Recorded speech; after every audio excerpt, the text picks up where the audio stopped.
एकादशी मैया की जय। पाप मोचनी एकादशी माता की जय।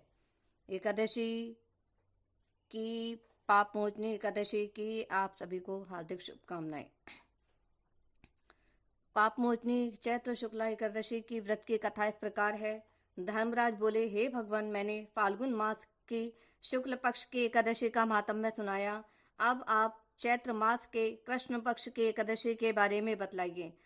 इस एकादशी का नाम क्या है, इसमें कौन से देवता की पूजा की जाती है तथा विधि क्या है, सो विस्तार से कहिए।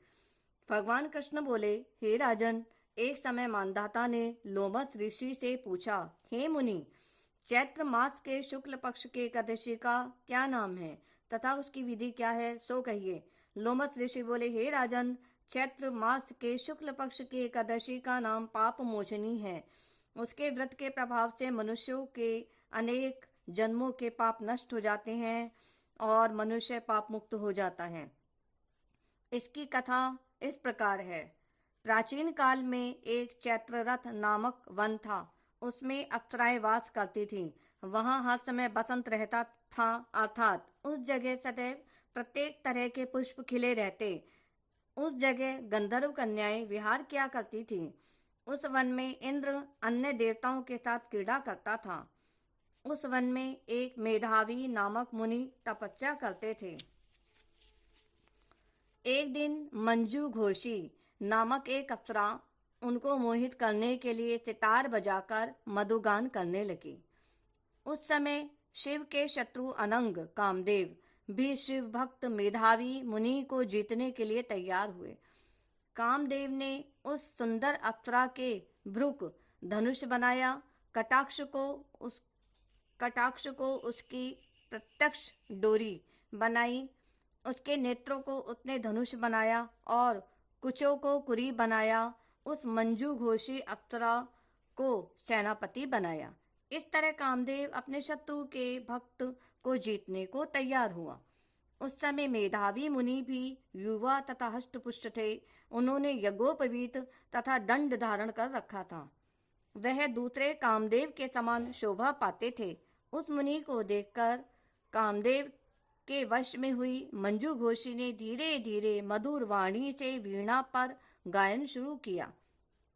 मेधावी मुनि उस मधुर गाने पर तथा उसके सौंदर्य पर मोहित हो गए। वह अप्सरा उस मुनि को कामदेव से पीड़ित जानकर उनसे आलिंगन करने लगी। वह मुनि उसके सौंदर्य पर मोहित होकर शिव रहस्य को भूल गए और काम के वशीभूत होकर उसके साथ रमण करने लगे।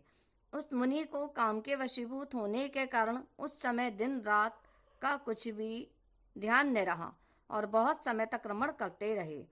एक दिन मंजू घोषी उस मुनि से बोली, हे मुनि, अब मुझे बहुत समय हो गया है, स्वर्ग जाने की आज्ञा दीजिए।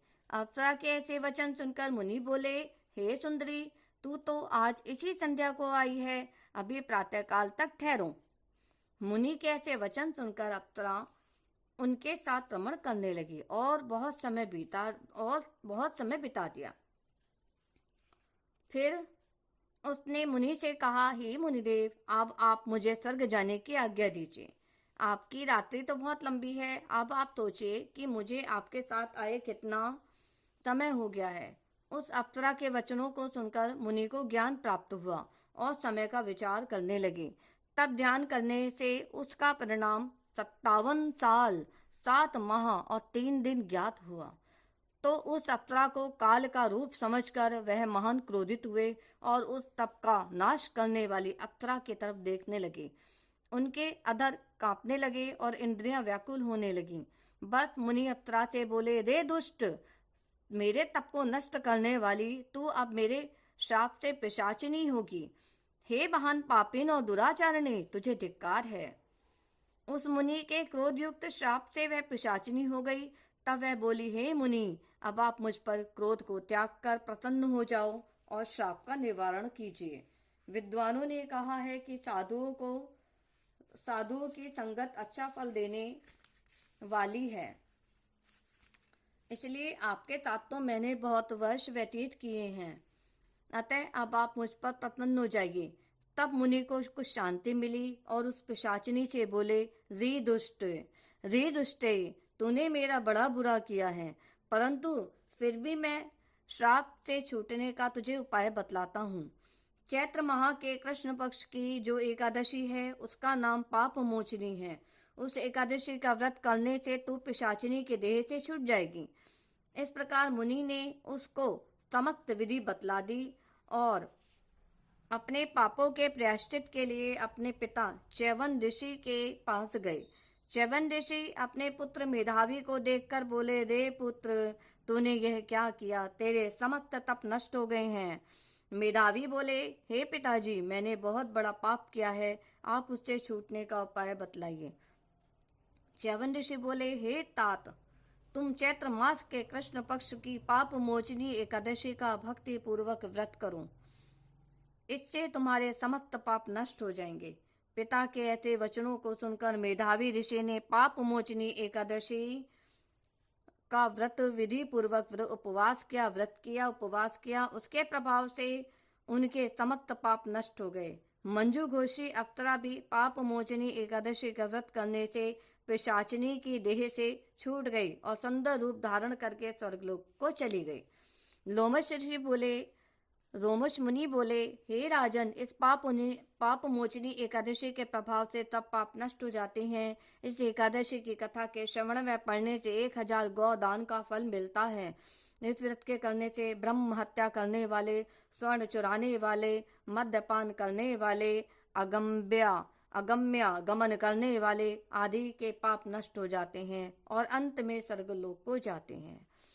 अतः प्रत्येक व्यक्ति को अपने जीवन में सदैव इस बात का ध्यान रखना चाहिए कि जाने अनजाने भी हमसे कोई पाप ना हो, क्योंकि इसका परिणाम न जाने जन्म जन्मांतर के कितने जन्मों के पश्चात भी छूटना मुश्किल होता है। अतः हर व्यक्ति को अपना सदाचार का पालन करते हुए जीवन आनंद के साथ प्रभु श्री चरणों का ध्यान करते हुए, ठाकुर जी का ध्यान करते हुए, विष्णु भगवान का ध्यान करते हुए बिताना चाहिए और अपने जीवन को सत्कर्मों में लगाना चाहिए। पाप मोचनी एकादशी की व्रत की कथा का समाप्त हुई।